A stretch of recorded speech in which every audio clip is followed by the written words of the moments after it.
नमस्कार, मैं हूं श्वेता सिंह और आप देख रहे हैं खबरदार। सबसे पहले खबरों को खबरदार के लेंस से देख लेते हैं, क्योंकि महाराष्ट्र का जो सियासी संकट है वो खत्म होने का नाम नहीं ले रहा। लेकिन आज जो चीजें हुई उन्हें समझना बहुत जरूरी हो जाता है। हम आपको दिखाते हैं कि क्या क्या हुआ है आज, और खबरों के लेंस में हम इन बातों को समझते हैं। महाराष्ट्र की सियासत में इस समय लोहा गर्म है। बस देखना है बीजेपी अपनी सियासत का हथौड़ा कब मारेगी, शिवसेना को सत्ता से बाहर करने के लिए चोट कब करेगी, उसकी चाल क्या होगी। यह मुकाबला उद्धव ठाकरे की शिवसेना और एकनाथ शिंदे की बागियों वाली सेना के बीच है। आज सुप्रीम कोर्ट से उद्धव सेना को झटका लगा है और शिंदे सेना को 14 दिन का मौका मिल गया है। महाराष्ट्र की पूरी राजनीति का फोकस आज दोपहर सुप्रीम कोर्ट पर था, क्योंकि वहां से ही आगे का रास्ता तय होना था। सुप्रीम कोर्ट ने साफ कर दिया कि बागी विधायकों की सदस्यता 11 जुलाई तक रद्द नहीं की जा सकती, और इसी बात से शिंदे गुट को ऑक्सीजन मिल गई। सुप्रीम कोर्ट की पूरी कार्रवाई को डिकोड करेंगे, आपको महाराष्ट्र की राजनीतिक हलचल का पूरा अपडेट देंगे। ये भी बताएंगे कि शिवसेना पर कब्जा करने की जो एकनाथ शिंदे की इच्छा है उसे पूरा करना क्यों मुश्किल है। इसके बाद ये समझेंगे कि संजय राउत ईडी के स्कैनर पर क्यों आए, उन्हें ईडी ने क्यों याद किया। 1000 करोड़ रुपए से भी ज्यादा के घोटाले को लेकर संजय राउत पर किस तरह के आरोप हैं, और वो ईडी के एक्शन को साजिश क्यों बता रहे हैं। G7 सम्मेलन की इनसाइड स्टोरी भी आपको हम दिखाएंगे। वहां भारत का मान बढ़ रहा है और पीएम मोदी का एक्स्ट्रा सम्मान चल रहा है। G7 के अमीर देशों का समूह भारत के बिना अधूरा क्यों नजर आता है। आज के दौर में ये देश चीन के विस्तारवाद को रोकना चाहते हैं, भारत की मित्रता को संभाल कर रखना चाहते हैं। ये भारत की शक्ति है। G7 देश अमीर तो जरूर है, लेकिन वो कर्जदार भी है, और अर्थशास्त्र के नए सूत्र गढ़ने के लिए उन्हें भारत की जरूरत है। ये भी देखिएगा कि पुतिन की खिल्ली उड़ाने के लिए G7 में गोलमेज आयोजन चल रहा था। किस तरह 7 देशों के राष्ट्राध्यक्ष पुतिन पर व्यंग के बाण चला रहे थे। पुतिन की शर्टलेस तस्वीरों पर किस तरीके से कूटनीतिक चर्चा हुई है। लेकिन सबसे पहले महाराष्ट्र की राजनीति की बात करते हैं। महाराष्ट्र की राजनीति के लिए आज का दिन बहुत बड़ा था, क्योंकि शिंदे गुट के जितने भी विधायक हैं, यानी जो बागी विधायक हैं, उनका मामला था अदालत में, और वहां से क्या निकलकर आना था उस पर निगाहें सबकी थी। सूत्रों से मिली जानकारी के अनुसार महाराष्ट्र बीजेपी को अब सरकार बनाने की उम्मीद नजर आने लगी है। कहा यह जा रहा है कि शिंदे का बागी गुट और बीजेपी सरकार से बहुमत परीक्षण की मांग कर सकते हैं, या फिर स्वतः संज्ञान लेते हुए प्रदेश के राज्यपाल महाविकास अघाड़ी को फ्लोर टेस्ट के लिए कह सकते हैं। आज इसी को लेकर बीजेपी ने महाराष्ट्र कोर कमेटी की एक बैठक बुलाई थी। विधायकों की सदस्यता के मामले में डिप्टी स्पीकर की शक्ति का मामला कोर्ट के अधीन है, तो फिलहाल उद्धव सरकार और डिप्टी स्पीकर मिलकर भी बागियों पर कार्रवाई नहीं कर सकते। कोर्ट में शिवसेना के उद्धव गुट को झटका लगा है, तो उन्होंने बागियों को सख्त संदेश दिया। उद्धव ठाकरे ने कामकाज को सुचारू रूप से चलाने का तर्क देते हुए एकनाथ शिंदे समेत बागी गुट के 9 मंत्रियों के विभाग छीन लिए। इन विभागों का काम दूसरे मंत्रियों को सौंपा गया है। दूसरी तरफ बागियों के खिलाफ उग्र भाषण देने वाले संजय राउत ईडी के स्कैनर पर आ गए। प्रवर्तन निदेशालय ने एक जमीन घोटाले के 15 साल पुराने मामले में समन जारी करके कल पूछताछ के लिए बुलाया। इस मामले में संजय राउत पर मनी लॉन्ड्रिंग का आरोप है। यानी महाराष्ट्र की राजनीति में बदलाव की ऊंची लहरें उठ रही हैं, बहुत बड़ी हलचल दिखाई दे रही है। खबर यह भी है कि एनसीपी के अजित पवार और छगन भुजबल दोनों कोरोना संक्रमित हो गए हैं, और साथ ही महाराष्ट्र के राज्यपाल भगत सिंह कोश्यारी कोरोना संक्रमण से ठीक होकर अब पूरी तरीके से एक्टिव नजर आ रहे हैं। महाराष्ट्र की जो सियासत है उसमें कोर्ट पहुंचने का दिन था। 2 अर्जियां सुप्रीम कोर्ट में पहुंची थी। इन दोनों अर्जियों की जो सुनवाई है वो सुप्रीम कोर्ट की वेकेशन बेंच ने की। सुप्रीम कोर्ट में दोनों पक्षों ने अपनी दलीलें दी, जिसके बाद यह तय हुआ कि बागी विधायकों की सदस्यता 11 जुलाई तक रद्द नहीं की जा सकती। यानी 11 जुलाई तक जैसी स्थिति थी वैसी बनी रहेगी। विधायकों की सदस्यता डिप्टी स्पीकर के नोटिस के बाद भी 11 जुलाई तक सुरक्षित है। इसके अलावा कोर्ट ने डिप्टी स्पीकर से बागी विधायकों को भेजे गए नोटिस पर जवाब मांगा है। साथ ही कोर्ट ने उद्धव सरकार और पुलिस से 5 दिन के अंदर इस मामले में शिंदे गुट के उठाए सवालों पर जवाब दाखिल करने के लिए कहा है। कोर्ट ने महाराष्ट्र सरकार और पुलिस से बागी विधायकों और उनके परिवारों की सुरक्षा सुनिश्चित करने के लिए कहा है। सुप्रीम कोर्ट में अब इस मामले की सुनवाई 11 जुलाई को होगी, लेकिन इसको एक तरह से उद्धव गुट के लिए झटका माना जा रहा है, क्योंकि डिप्टी स्पीकर की नोटिस पर आज शाम 5 बजे तक बागियों को जवाब दाखिल करना था। ऐसा न होता तो उनकी सदस्यता रद्द हो सकती थी, लेकिन अब शिंदे गुट को इस मामले में राहत मिल गई है। कोर्ट में दोनों ही पक्षों ने अपनी ओर से मजबूत तर्क दिए। कोर्ट में आज क्या क्या हुआ, किस तरह के तर्क रखे गए, क्या बहस हुई, विस्तार से देखिए।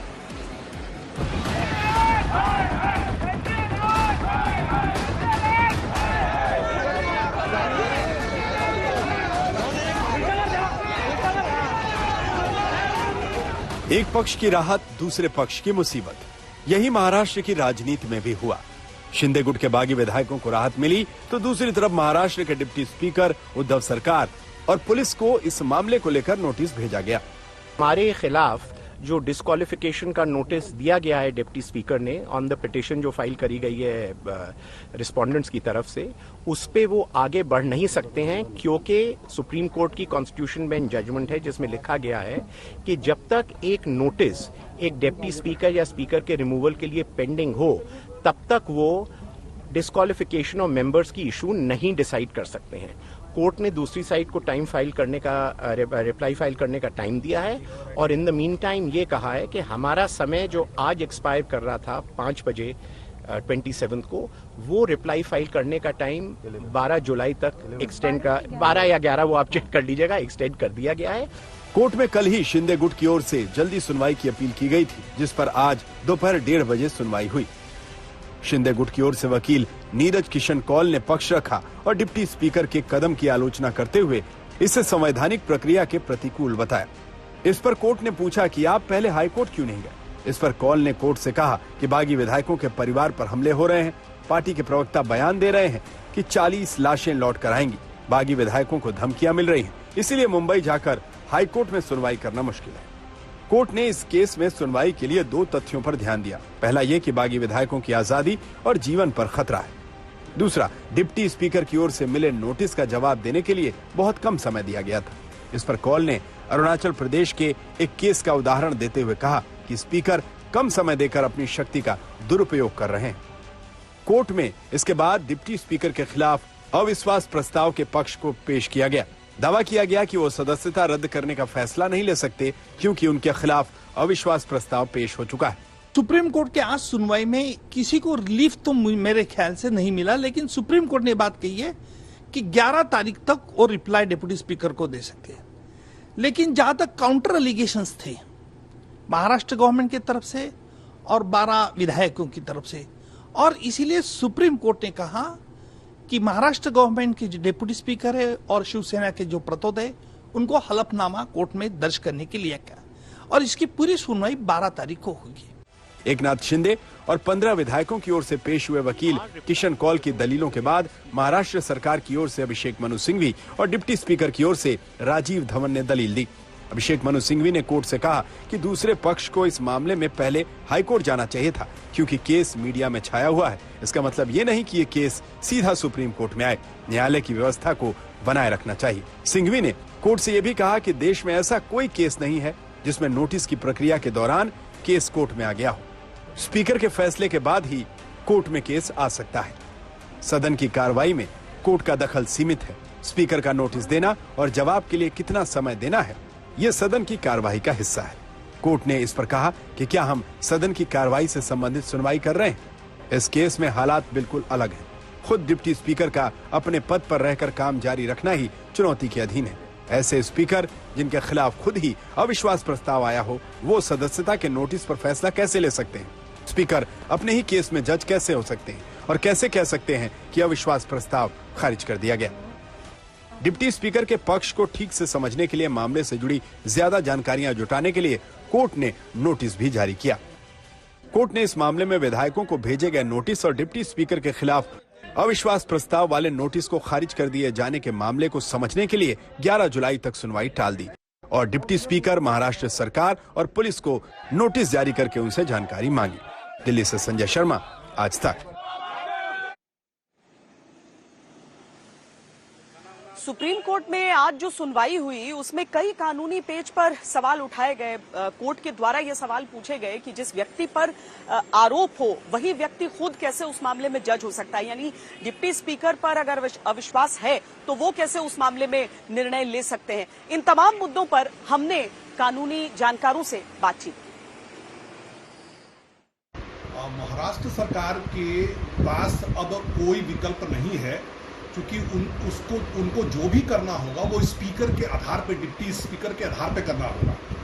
और क्योंकि डिप्टी स्पीकर को सुप्रीम कोर्ट ने समय दिया है अपने स्टैंड को प्रूव करने के लिए और अपना जो उन्होंने 16 MLA को डिस्क्वालिफिकेशन का नोटिस थमाया है वो कितनी जायज है और वो अपने बात को किस तरह रखेंगे, उनको वो काउंटर एफिडेविट देने के लिए कोर्ट ने कहा है, सुप्रीम कोर्ट ने कहा है, और ये संविधान के तहत ही होता है। और अपने बातों को सुप्रीम कोर्ट में डिप्टी स्पीकर को काउंटर एफिडेविट के तहत रखना पड़ेगा, और इसके अलावा उनके पास कोई भी चारा नहीं है। और जो एकनाथ शिंदे का रेबल ग्रुप है वो इस रिटन स्टेटमेंट को या रिप्लाई को रिज्वाइंडर के तहत 3 दिनों के बाद करेंगे। जो उन्हें फाइल करना होगा वो सुप्रीम कोर्ट के अंदर 5 दिनों के अंदर अपने जो कर्तव्य है, अपने जो कार्य है, जिसके तहत उसने 16 विधायकों का उन्होंने जो ये दिया है, डिस्क्वालिफिकेशन का नोटिस दिया है, उसको जायज ठहराना होगा और उसके बारे में जवाबदेही होगी।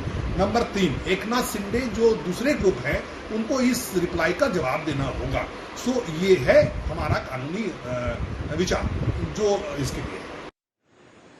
संजय शर्मा हमारे साथ इस समय जुड़ रहे हैं। संजय, अलग अलग कानूनी जानकारों की थोड़ी सी जो इस पूरे मामले को लेकर अपनी राय हो जाती है कि किस तरीके से इसे परसीव करें और कौन अब आगे क्या होगा। मैं सीधे तौर पर आपसे ये जानना चाहती हूं कि आज के दिन के बाद किसकी स्थिति बेहतर हुई है इस पूरे मामले में? इस पूरे मामले में जाहिर है कि मेरी जहां तक समझ है उसमें याचिकाकर्ता जो शिंदे ग्रुप है उनकी स्थिति ज्यादा अच्छी लग रही है, क्योंकि उनको अंतरिम राहत तो जरूर मिली है सुप्रीम कोर्ट से, जिसमें सबसे बड़ी मुश्किल उनके सामने ये थी कि उन्हें आज शाम 5:30 बजे तक अपना रिप्लाई फाइल करना था। दूसरी, अगर हम कुश्ती में भी देखें या फिर राजनीतिकाओं पे देखें तो अपनी राहत और सामने वाले को आफत हो जाए तो उसको जीत मानते हैं। तो ऐसे में एक तो इनको राहत मिली है, दूसरी डिप्टी स्पीकर जिनके खिलाफ इन्होंने मोर्चा खोल रखा था, डिप्टी स्पीकर को न केवल उसमें रिप्लाई फाइल करना है, एक पूरा रिजॉइंडर फाइल करना है, बल्कि उनके लिए मुश्किलें थोड़ी सी बड़ी हुई हैं, क्योंकि कोर्ट ने साफ साफ कह दिया आपके खिलाफ ये मसला और आप ही जज भी बन गए, और कौन से नियम के तहत आपने किया है उस बारे में भी आपके पास कोई जानकारी नहीं है फिलहाल। तो ऐसे में एक तो अपने लिए राहत और सामने वाले के लिए थोड़ी सी मुश्किलें बढ़ा देना, जिसके खिलाफ हम सुप्रीम कोर्ट आए हैं उसको अगर मुश्किलें बढ़ जाए और उसको सुप्रीम कोर्ट के आगे जवाब देने में थोड़ी मुश्किलें आए तो उसको भी अपनी जीत मानते हैं। तो ऐसे में मुझे लगता है कि इनको दोहरा लाभ हुआ है, एक तो अपना फायदा है और सामने जिसके खिलाफ आप आए हैं चुनौती देने, उसको अगर मुश्किलें बढ़ रही हैं और उसको जवाब देना पड़ रहा है सुप्रीम कोर्ट के आगे, तो ये अपने आप में मुझे लगता है कि ये संजय, चूंकि अभिषेक मनु सिंघवी के साथ भी बार बार और पुराने केसेस का उदाहरण दिया जा रहा था, पर ऐसा कोई उदाहरण है जो, और मैं सवाल वही पूछ रही हूं जो कि अदालत में भी पूछा गया था कि क्या कोई ऐसा उदाहरण है कि स्पीकर पर अविश्वास रहा हो लेकिन निर्णय उन्होंने ही लिया हो? इसमें कोर्ट ने सीधा सवाल पूछा था, लेकिन अभिषेक मनु सिंघवी ने कहा कि वो निकाल सकते हैं, लेकिन उनको थोड़ा सा टाइम चाहिए इस मामले में। तो टाइम चाहिए, टाइम तो फिलहाल अब 11 जुलाई को वो क्या लेकर आते हैं और क्या बताते हैं ये तो भविष्य गर्त में है। लेकिन सबसे बड़ी चीज ये थी कि जिस तरह से अदालत ने सवाल पूछे और अभिषेक मनु सिंघवी ने कहा कि कोई नोटिस नहीं मिला, लेकिन जो स्पीकर के वकील थे उन्होंने कहा नोटिस मिला, लेकिन हमने उसको खारिज कर दिया क्योंकि वो सही हमारे पैरामीटर पे सही नहीं बैठ रहा था। कोर्ट ने सारे दस्तावेज उनसे मांगे हैं और सारा डेट शीट मांगी है, कब क्या हुआ और आपने किस नियम के तहत इसमें कार्रवाई की है। तो कुल मिलाकर ये उनको जो टाइम चाहिए था अभिषेक मनु सिंघवी को, वो उनके बहुत सपोर्ट में तो नहीं है। अब 11 जुलाई को वो कौन सी निर्णय लेकर आते हैं, लेकिन कोर्ट ने ये भी कहा कि जो मामले आप साइट कर रहे हैं अदालत के आगे, और 11 जुलाई तक और पता नहीं क्या हो जाएगा। बहुत शुक्रिया संजय, क्योंकि 11 जुलाई तक तो बहुत समय है, उससे पहले तो पल पल में महाराष्ट्र की राजनीति बदल जा रही है। कौन किसके साथ है यह पता लगाना मुश्किल हो जा रहा है। महाराष्ट्र में एक और विधायक के अब शिंदे गुट में शामिल हो जाने की बात हो रही है, राहुल पाटिल, जो कि मुंबई से सूरत पहुंच चुके हैं और खबर यह है कि वो सूरत से यहां गुवाहाटी के लिए रवाना हो चुके हैं। उधर खबर यह भी आई कि उद्धव ठाकरे ने 2 बार ऐसा मन बनाया था कि वो सोशल मीडिया पर इस्तीफा देने पर शरद पवार ने उन्हें रोका। इन सारी चीजों के बीच किस तरह रही है महाराष्ट्र की हलचल, देखिए।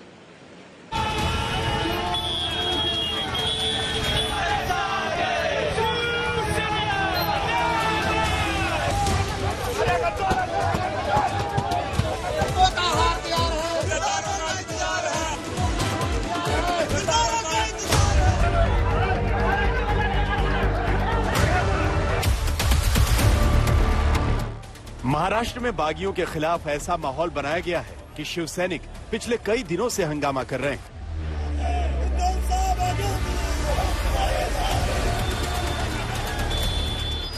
रह रहकर शिवसेना के प्रवक्ता बागी नेताओं के खिलाफ ऐसी बयानबाजी कर रहे हैं जिससे पार्टी कार्यकर्ता बागियों को अपना दुश्मन नंबर 1 मान रहे हैं।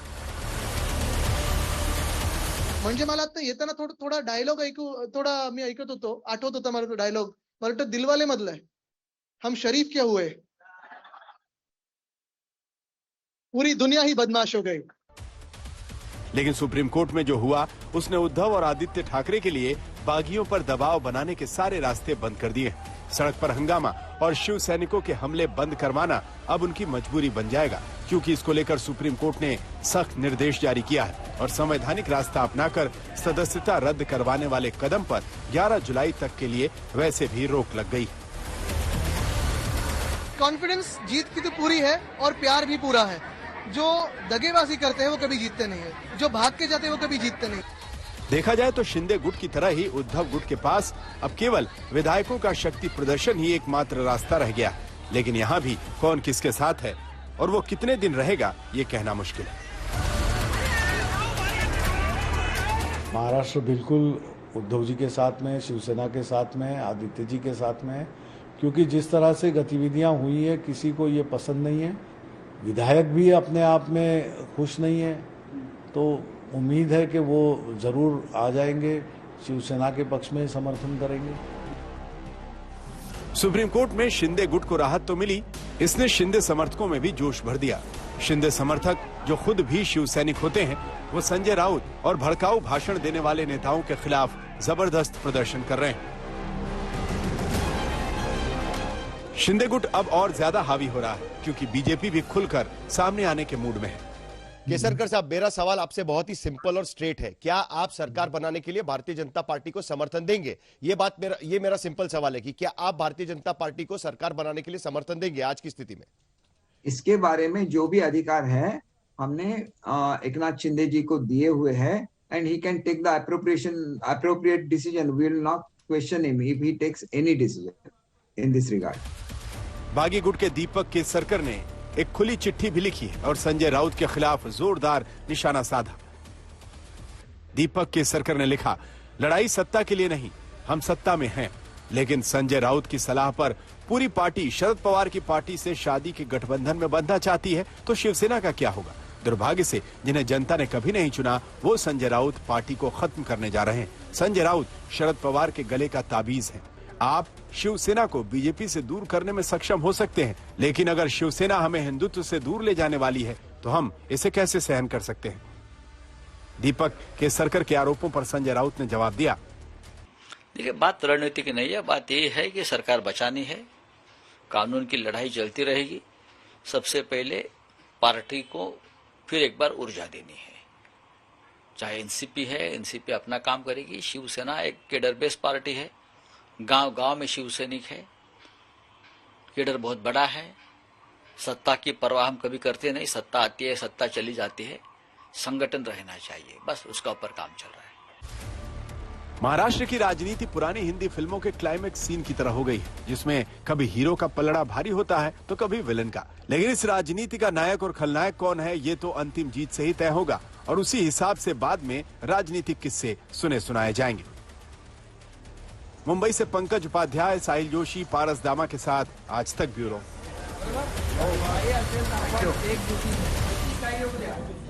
उद्धव ठाकरे की स्थिति यह है कि एक तरफ कुआं है, एक तरफ खाई है। कुआं यानी कि सरकार संकट में है और खाई ये कि जो पार्टी है वो पूरी की पूरी संकट में नजर आ रही है। एकनाथ शिंदे ऐसे ही चल रहे हैं जैसे बुलडोजर पर सवार हो और उस बगावत के बुलडोजर से वो एक एक करके तमाम विधायकों को शिवसेना के तोड़-तोड़ अपनी तरफ यहां शामिल करते जा रहे हैं। 39 का आंकड़ा पहले ही पहुंच चुका है और ऐसा लग रहा है कि अब जो 40वां विधायक है वो भी शिवसेना के इस बागी गुट में शामिल होने के लिए गुवाहाटी पहुंचने वाला है, क्योंकि इस तरह की खबरें आई हैं कि वो निकल रहे हैं। शिवसेना के संविधान के अनुसार शिवसेना प्रमुख पद पर बैठे व्यक्ति का फैसला ही अंतिम है और सभी को उसे मानना आवश्यक है। इसके अलावा शिवसेना का संविधान कहता है कि शिवसेना प्रमुख का चयन पार्टी की प्रतिनिधि सभा करती है। प्रतिनिधि सभा में सिर्फ विधायक और सांसद ही नहीं बल्कि जिला प्रमुख और मुंबई के विभाग प्रमुख भी शामिल होते हैं।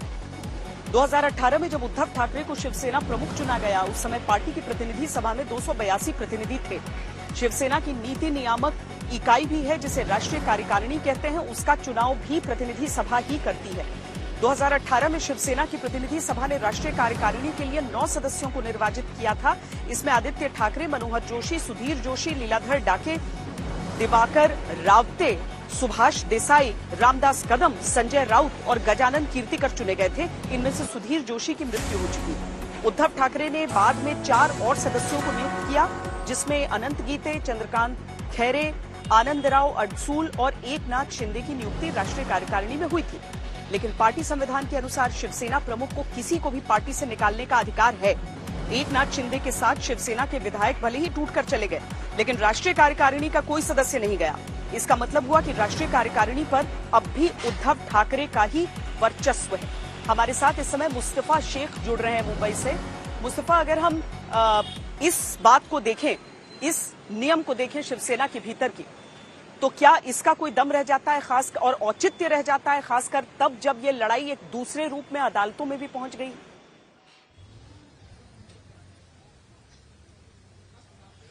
बिल्कुल श्रोता, अगर आप असेंबली की बात करें तो ये बात सही है कि कहीं ना कहीं एकनाथ शिंदे के पक्ष में नंबर्स हैं, लेकिन वहीं शिवसेना पार्टी से अभी भी एकनाथ शिंदे जुड़े हुए हैं, ऐसा उनका दावा है। और कहीं ना कहीं उनकी पोस्टरिंग जो है वो ये तरीके से की जा रही है कि उद्धव या ठाकरे माइनस शिवसेना, इस तरह की चीज बातें बताई जा रही है। लेकिन कहीं ना कहीं शिवसेना पार्टी का जो चिन्ह है वो उनके लिए पाना इतना आसान नहीं होगा, ये बात उन्हें भी समझ में आ गई है। इसीलिए उनके खेमे से ऐसी खबरें आने लगी हैं कि सुप्रीम कोर्ट की आज हियरिंग होने के बाद भी वो लोग राज्यपाल को अप्रोच नहीं हो रहे हैं ये कहने के लिए कि वो एमवीए से बाहर जा रहे हैं। तो ये सारी चीजों को अगर आप देखें तो ये संकेत देते हैं कहीं ना कहीं अभी भी पार्टी पर जो वर्चस्व है वो उद्धव ठाकरे का है। लेकिन हाँ, महाराष्ट्र में सत्ता की जहां तक बात आती है तो वहां पर कहीं ना कहीं उद्धव ठाकरे इस वक्त कमजोर दिखाई दे रहे हैं, क्योंकि 39 एमएलए जो है शिवसेना के वो इस वक्त एकनाथ शिंदे के पास है। लेकिन अभी सारी जो कहानी है वो यहीं पर अटकी हुई है कि अगला कदम क्या होता है, या तो एकनाथ शिंदे या फिर बीजेपी के गठ या फिर राज्यपाल खुद। इस बात पर कह सकते हैं कि अनाउंसमेंट उन्हें करनी पड़ेगी कि फ्लोर टेस्ट होना चाहिए, क्योंकि कहीं ना कहीं जो सरकार है उसकी मेजोरिटी पर सवाल है। अब ये देखना होगा कि वो कब होता है। श्वेता, बहुत शुक्रिया मुस्तफा इस पूरी जानकारी के लिए। ये सारे जो मामले पूरे इस सियासी संकट को कुछ और ज्यादा कांटेदार बना रहे हैं, कुछ और ज्यादा उलझा रहे हैं। उसके बीच संजय राउत के लिए मुश्किलें और बढ़ गई हैं, क्योंकि अभी तक जो चीजें चल रही थी वो एक तरफ हैं, इसके साथ ही उन्हें अब ईडी के सवालों का भी सामना करना है, क्योंकि उन्हें ईडी ने समन भेजा है। विधान भवन के सामने ही चौपाटी है, आइए चौपाटी में, यहाँ भी मजा करेंगे। क्या होटल है, क्या पानी है, क्या पहाड़ है, फिर महाराष्ट्र में क्या स्मशान है क्या? शिवसैनिक जमीन पर है, हजारों लाखों शिवसैनिक, हमारे एक इशारा का इंतजार है बस। आप छोड़ गए हैं ना, तो अपने बाप का नाम दे दो। सभी ने जो है अपने बाप के नाम पर पार्टी बनाओ। जिंदा लाशें, ये तो शब्द हमारे हिंदी मराठी सब भाषा में है, तो यहाँ तो उनकी सिर्फ बॉडी आ जाएगी।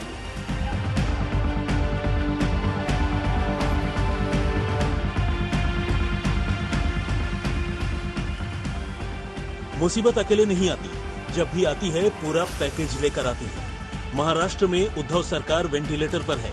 शिवसेना को अपना अस्तित्व बचाने के लिए ऑक्सीजन की जरूरत है। सुप्रीम कोर्ट के सामने डिप्टी स्पीकर की रणनीति फेल हो गई है और अब संजय राउत को ईडी ने चेकअप के लिए बुलाया है। अब ये संयोग है कि प्रयोग की संजय राउत की फाइल ऐसे समय में खुली है, शिवसेना और महाविकास अघाड़ी सरकार दोनों मुसीबत में है। ईडी ने जमीन घोटाले के मामले में एक समन जारी किया है और अब संजय राउत को ईडी ने पूछताछ के लिए बुलाया है। जिस तरह की राजनीतिक हलचल मुंबई में चल रही है, महाराष्ट्र में, देश में चल रही है, तो मुझे पूरा अंदेशा था कि मेरे बारे में मुझे रोकने के लिए, शिवसेना को रोकने के लिए कुछ लोग इकट्ठा आएंगे महाराष्ट्र के खिलाफ और मुझे और मेरे कोई साथी हुए उनको तकलीफ देंगे। लेकिन चाहे आप मुझे कितनी भी तकलीफ दीजिए, मुझे फांसी पर चढ़ाइए, मेरी गर्दन काट लीजिए, मैं गुवाहाटी में जाने वाला नहीं। वैसे तो संजय राउत अपने नुकीले बयानों के लिए चर्चा में रहते हैं, लेकिन आज उनका नाम मुंबई की पात्राचौल जमीन घोटाले की वजह से चर्चा में आ गया है। इस घोटाले को समझने के लिए 2007 के दौर में चलना होगा, जब Maharashtra housing and development authority यानी माहडा ने पात्राचौल के पुनर्विकास का काम गुरु आशीष कंस्ट्रक्शन हाउसिंग डेवलपमेंट नाम की एक कंपनी को सौंपा। गुरु आशीष कंस्ट्रक्शन कंपनी HDIL कंपनी की सिस्टर कंपनी है। HDIL वही कंपनी है जिसका नाम PMC बैंक घोटाले में सामने आया था। तय समझौते के अनुसार गुरु आशीष कंस्ट्रक्शन को पात्राचौल के किराएदारों के 672 फ्लैट्स को दोबारा बनाना था और करीब 3000 नए फ्लैट बनाकर महाडा को सौंपने थे। ये फ्लैट महाडा की 47 एकड़ जमीन पर बनाने थे, लेकिन गुरु आशीष कंस्ट्रक्शन कंपनी ने फ्लैट्स बनाने के बजाय इस जमीन को 8 अलग अलग बिल्डरों को 1034 करोड़ रुपए में बेच दिया। अब इसमें संजय राउत का नाम कैसे आया, ये समझिए। मार्च 2018 को महाडा ने अपने साथ हुई धोखाधड़ी के खिलाफ गुरु आशीष कंस्ट्रक्शन के खिलाफ FIR दर्ज करवाई। इस मामले में फरवरी 2020 को कंपनी के डायरेक्टर प्रवीण राउत को गिरफ्तार कर लिया गया। प्रवीण राउत को संजय राउत का करीबी दोस्त बताया गया। 1 फरवरी 2022 को ईडी ने केस दर्ज किया और प्रवीण राउत को गिरफ्तार किया। प्रवीण राउत संजय राउत के करीबी माने जाते हैं। ईडी की जांच में यह सामने आया कि प्रवीण राउत की बीवी ने संजय राउत की बीवी को 55 लाख रुपए लोन दिया था बिना ब्याज के। उस लोन से दादर में एक फ्लैट खरीदा गया था। आगे की जांच में यह सामने आया कि जमीन घोटाले की दूसरे आरोपी सुजीत पाटकर की बीवी के साथ मिलकर संजय राउत की पत्नी वर्षा ने अलीबाग में एक जमीन खरीदी थी। पूरी जांच के बाद ईडी ने अलीबाग की जमीन और दादर के फ्लैट को कुर्क कर दिया। ईडी ने जांच के बाद संजय राउत की अलीबाग की जमीन और दादर के एक फ्लैट को कुर्क कर दिया है। अब इस मामले में ईडी ने संजय राउत को पूछताछ के लिए बुलाया है, जिसकी टाइमिंग पर संजय राउत सवाल उठा रहे हैं। संजय राउत ने मुझे किरीट सोमैया को जितनी गालियां देनी है दे, लेकिन हिसाब तो देना पड़ेगा। संजय राउत भले ही इसे बीजेपी सरकार की साजिश करार दे रहे हों, लेकिन ईडी के शिकंजे से बचना फिलहाल उनके लिए आसान नहीं होगा। अब उद्धव ठाकरे के सामने सबसे बड़ी समस्या ये है कि उनका सेनापति शिवसेना के किले को बचाए या अपने आप को, ये देखना होगा। मुनीश पांडे, मुंबई, आज तक। न केवल उद्धव के सेनापति बल्कि उद्धव के सबसे बड़े बयानवीर भी हैं संजय राउत। इस पूरे मामले पर उनकी क्या सोच है, उनका क्या रुख है, इस पर हमारे संवाददाता मुनीश पांडे ने संजय राउत से खास बातचीत की। जो किया है ये लोगों ने बहुत बुरी खबर है। जो हमारे MLA वहां चले गए बिना वजह, वो बुरी खबर है। अभी कानून के आप एक बार न्यायालय में जाते हो तो ये चलता रहेगा, तारीख पे तारीख वो चलता रहेगा।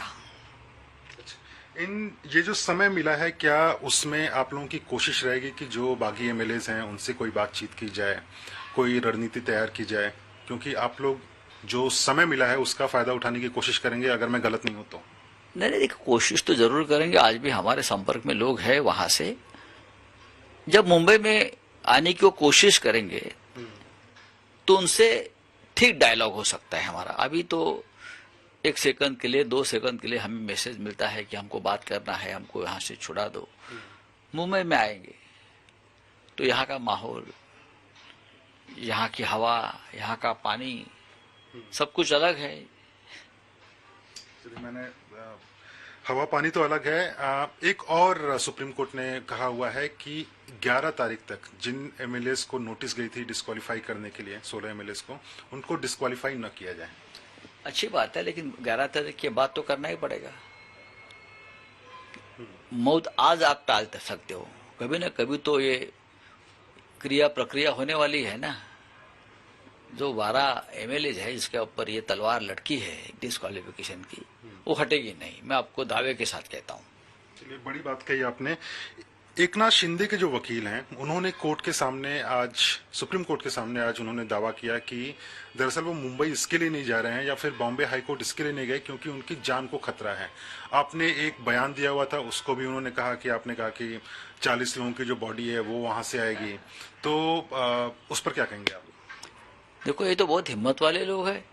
शिवसेना में बगावत कर दी वो लोगों ने और भाग गए, तो डर किस बात की है? अगर आपको समर्थन है, आपके साथ लोग हैं, तो डरने की और भागने की जरूरत नहीं है। बात रही मेरे वक्तव्य की, मेरे वक्तव्य तोड़मोड़ करो, उसका सब न्यायालय में बता रहे हैं कि मैंने इतना ही कहा कि जो लोग 40 लोग वहां गए हैं वो सिर्फ शरीर उनका चल रहा है, बाकी तो उनका आत्मा मर गया है। ऐसे मरे हुए लोगों को क्या मुंबई में हम स्वागत करेंगे? वो तो सिर्फ जिंदा लाशें यहाँ आएगी। इतना ही मैंने कहा है। राउत साहब, एक और बड़ी डेवलपमेंट हुई है आज। ईडी ने आपको समन किया हुआ है एक मामले में, prevention of money laundering act के तहत। क्या आपको अंदेशा था? क्योंकि आपने पिछले कुछ बयानों में आपने लगातार कहा था कि सेंट्रल एजेंसीज का मिसयूज हो रहा है। क्या आपको लगता है? ये अभी जो मुझे नोटिस आया वो मिसयूज ही है ना। मेरे जैसा है, मैंने कभी मनी लॉन्ड्रिंग या क्या है सब पैसों का खेल कभी किया नहीं। ठीक है, भेज दीजिए, मुझे मालूम है कहां से इंस्ट्रक्शन जाता है, क्यों जाता है। जो चल रहा है महाराष्ट्र में उनमें एक मैं फ्रंट पर हूं, मेरी पार्टी के लिए, बालासाहेब ठाकरे जी की पार्टी के लिए, महाराष्ट्र के लिए। तो मेरा आवाज बंद कर दो। और देखिए, मेरा आवाज आप बंद नहीं कर सकते।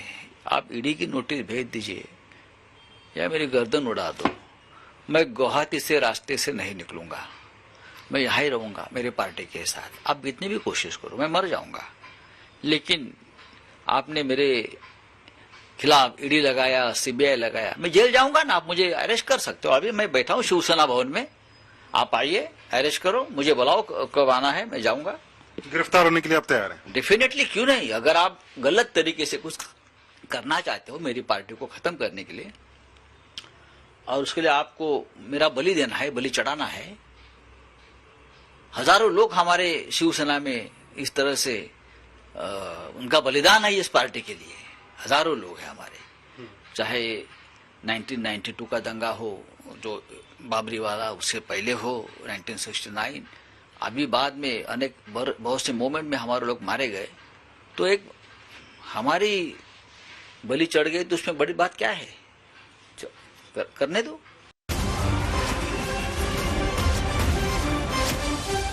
महाराष्ट्र कांग्रेस अध्यक्ष नाना पटोले मातोश्री पहुंचे थे, मातोश्री से बाहर निकले हैं अभी और वहां पर उन्होंने पूरा विश्वास जताया है कि महाविकास आघाड़ी सरकार जो है अपने पूरे 5 साल संपन्न करेगी। नाना पटोले की तरफ से ये कहा गया है कि उनके पास जरूरी आंकड़े हैं और सरकार स्थिर है, सरकार पूरे 5 साल का कार्यकाल संपन्न करेगी।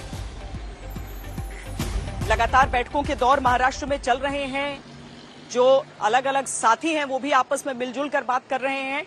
बयान ये आया है, देखना है इसके पीछे का जो विश्वास है वो कहां से आया है। बहरहाल अब हम इंडिया की इंटरनेशनल न्यूज आपको दिखाते हैं, क्योंकि जर्मनी में G7 देशों की बैठक चल रही है। G7 देश जो होते हैं वो दुनिया के सबसे रईस देशों का एक संगठन है और उसमें भारत को खास न्योता दिया गया है। प्रधानमंत्री नरेंद्र मोदी को एक अतिथि के तौर पर वहां पर बुलाया गया है। हम इस सम्मेलन में क्या क्या हुआ है उससे जुड़ी कुछ अहम जानकारियां आपको हम देना चाहते हैं। 3 दिनों का ये सम्मेलन है। इसमें अर्थव्यवस्था से लेकर जलवायु तक और फूड सिक्योरिटी से लेकर जेंडर इक्वालिटी तक के मुद्दों का पर मंथन का प्लान था। लेकिन 26 जून को जब सम्मेलन शुरू हुआ और ग्रुप 7 के 7 राष्ट्राध्यक्ष एक राउंड टेबल पर बैठे तो वहां कुछ और ही बातें हो रही थी। कोई पुतिन की शर्टलेस फिगर की बात कर रहा था, कोई पुतिन की हॉर्स राइडिंग वाली पिक्चर के ताने दे रहा था। किस तरह 7 देशों के राष्ट्राध्यक्ष पुतिन पर व्यंग बाण छोड़ रहे थे और पुतिन की शर्टलेस तस्वीरों पर कूटनीतिक चर्चा हो रही थी। ये चर्चा दुनिया भर में ट्रेंड कर रही है, आप भी देखिए।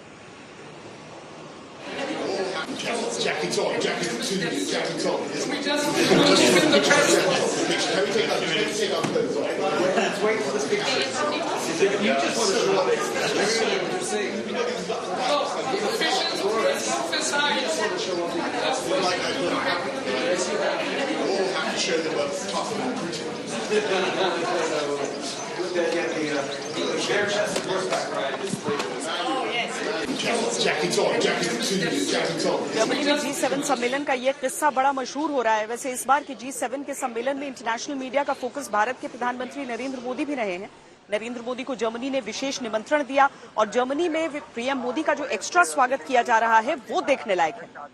25 जून को जब प्रधानमंत्री नरेंद्र मोदी म्यूनिख पहुंचे तो उनके स्वागत में वहां बवेरियन बैंड की धुन बजाई गई। संगीत को सुन लीजिए, क्योंकि इससे पहले चाहे ओबामा हो, इस तरह के बड़े जो राष्ट्राध्यक्ष आते हैं तो उनके सम्मान में ये धुन बजाया जाता है। अभी पीएम मोदी के सम्मान में ये धुन बजाया जाए।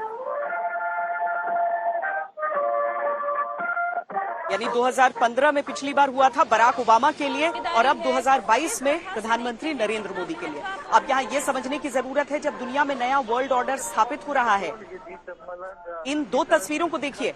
एक तस्वीर वो जिसमें दुनिया के सुपर शक्तिमान माने जाने वाले पुतिन का G7 के मंच पर मजाक बनाया जा रहा है, क्योंकि पुतिन ने यूक्रेन पर हमला करके पूरी दुनिया को चैलेंज किया। एक तरीके से पुतिन आज दुनिया की राय के खिलाफ खड़े हैं। यहाँ भारत की कूटनीतिक कुशलता देखिए। तमाम दबाव के बावजूद भारत आज किसी गुट का हिस्सा नहीं है। भारत के लिए पुतिन उतने ही अहम है, बाइडेन उतने ही अहम। फिर भी भारत के प्रधानमंत्री को G7 जैसे मंच पर विशेष अतिथि बनाया जाता है और जर्मनी जैसे देश उन्हें स्पेशल ट्रीटमेंट देते हैं।